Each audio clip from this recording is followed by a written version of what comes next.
সাবাস, Real Madrid সাবাস। সিটিকে সিটির ঘরের মাঠে বিধ্বস্ত করে দিয়ে আসার জন্য, ডোমিনেট করে আসার জন্য 4-3 গোল। এটা অনেকে ভাবে নাই যে সিটির মাঠে রিয়াল মাদ্রিদ সিটিকে হারায় আসবে। সিটি হোক এই সিজনে খারাপ করতেছে, তারপরেও সিটির যে অবস্থান ঘরের মাঠে রিয়াল মাদ্রিদকে পাত্তা দিবে না, এটা নিয়ে অনেক কথা হয়েছে। বাট রিয়াল মাদ্রিদ আসলে বোঝায় দিছে যে রিয়াল মাদ্রিদের চ্যাম্পিয়ন্স লিগটা ডিফারেন্ট ভাই, একদম different. Incredible performance by Real Madrid, অসাধারণ কামব্যাক, অসাধারণ কামব্যাক। এই ম্যাচটাতে আপনি যদি পারফেক্টলি চিন্তা করেন যে কার্লো আনচেলত্তি কি টিম নিয়ে আসলে রিয়াল খেলতে গেছে সিটির মাঠে, ডিফেন্স লাইন আপের মূল সবাই কিন্তু ইনজুরিতে, এবং সেই ইনজুরি নিয়ে মেকশিফট আপনার হচ্ছে ফেদেরিকো ভালভার্দে, সে তো মিডফিল্ডার, চুয়ামেনি আপনার ডিফেন্সিভ মিডফিল্ডার, তাদেরকে নিয়ে সে কি করছে, ডিফেন্স সাজাইছে। এবং আন করা অ্যাসেন্সিও এবং হচ্ছে যাকে নিয়ে বেশি কথা হয় মেন্ডিকে নিয়ে, এই যে ডিফেন্স লাইন আপটা সাজাইছে কাদের এগেইনস্ট, সিটি, হালান্ড, সাভিনো, তারপরে হচ্ছে আপনার জ্যাক গ্রিলিশ, এদের এগেইনস্টে।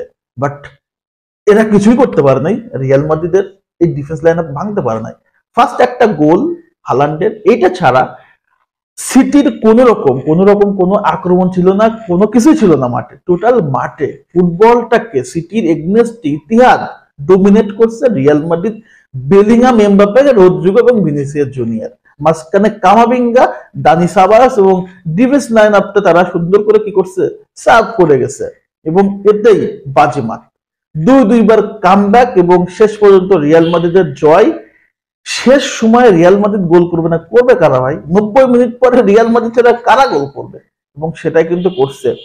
ভিনিসিয়াস জুনিয়র বোঝাই দিছে যে আমি আসলে কি। কার্লো আনচেলত্তি বোঝাই দিছে কোচ তুমি আর আমি হচ্ছে ডন। তো এই যে এত ভালো জিনিসগুলোর ভিতরে সিটিরও কিন্তু আসলে মানে অনেক কিছু ছিল, কিন্তু তারা কিছু করতে পারে নাই। পার নাই কেন? রিয়াল মাদ্রিদ সিটিকে এক কথায় কোনোভাবে দাঁড়াইতে দেয় নাই, কোনোভাবে দাঁড়াইতে দেয় নাই। এমন একটা ম্যাচ আমার মনে হয় যে এই সিজনে রিয়াল মাদ্রিদের সবচেয়ে সেরা ম্যাচটা রিয়াল মাদ্রিদ খেললো। এবং এই ম্যাচটাতে রিয়াল মাদ্রিদ যেভাবে ডোমিনেট করলো, তাহলে সান্তিয়াগো বার্নাবিউতে কি হবে দেখেন। অগ্রিম অ্যাডভান্স আসলে কিছু বলবো না যে সান্তিয়াগো বার্নাবিউতে কি হবে, বাট একটা অ্যাডভান্টেজ, সিটির মাঠ থেকে রিয়াল মাদ্রিদ জয় নিয়ে গেছে, সো বার্নাবিউতে দূরা হলেও কিন্তু রিয়ালের সমস্যা নাই। তবে বার্নাবিউতে যে আরো ডোমিনেট হওয়ার সম্ভাবনা আছে, আরো ঝড় হওয়ার সম্ভাবনা আছে, এটা কিন্তু আসলে স্পষ্ট এবং ক্লিয়ার। সিটির মাঠে যে ঝড়, যে স্টিম রুলার বিশেষ করে বেলিংহামরা চালাইছে, স্কোর লাইনটা আপনি 3-2 দেখতেছেন, বাট এই স্কোর লাইনটা হতে পারতো 5-2, 5-2 হতে পারতো। রিয়াল প্রথম হাফে অনেকগুলো গোল চান্স মিস করছে, Bellingham, Vinicius junior, Mbappe. Second হাফেও আসলে অনেকগুলো সুযোগ মিস করছে, তারপরেও রিয়াল মাদ্রিদ যে ডোমিনেটটা ছিল, ডোমিনেটের কল্যাণেই একটা বড় জয় নিয়ে আসলে মাঠ ছাড়ছে। এবং রিয়াল মাদ্রিদের জয়টা প্রত্যাশাই ছিল। কার্লো আনচেলত্তি বলতেছে জয়টা আমাদের প্রত্যাশাই ছিল এবং আমরা সেই ফুটবলটাই খেলছি।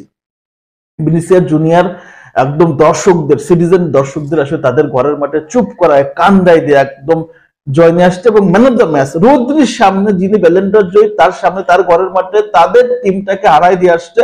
এর চেয়ে বড় ভালো লাগার মুহূর্ত হতে পারে না। রিয়াল মাদ্রিদ চ্যাম্পিয়ন্স লিগ জমায় দিছে এবং রিয়াল মাদ্রিদ বুঝাই দিচ্ছে চ্যাম্পিয়ন্স লিগ মানে হচ্ছে আমাদের, চ্যাম্পিয়ন্স লিগের বাপদাদা সম্পত্তি হচ্ছে আমাদের, আমরা চ্যাম্পিয়ন্স লিগে ব্যাক করলে সব হিসেব নিকেশ ক্লিয়ার হয়ে যায়। সো সেম ভাবেই আসলে Carlo Ancelotti, Don Carlo Ancelotti বোঝাই দিচ্ছে যে আসলে আমার কাছে যে অস্ত্র আছে সেই অস্ত্র নিয়ে আমি লড়তে জানি। তো গতকালকে ম্যাচের রেজাল্ট নিয়ে তোমাদের মতামতটা কি? রিয়াল এবং রিয়াল যেটা ডোমিনেট করছে সেটাতে তোমার অনুভূতি কি? কমেন্টস করে জানাও।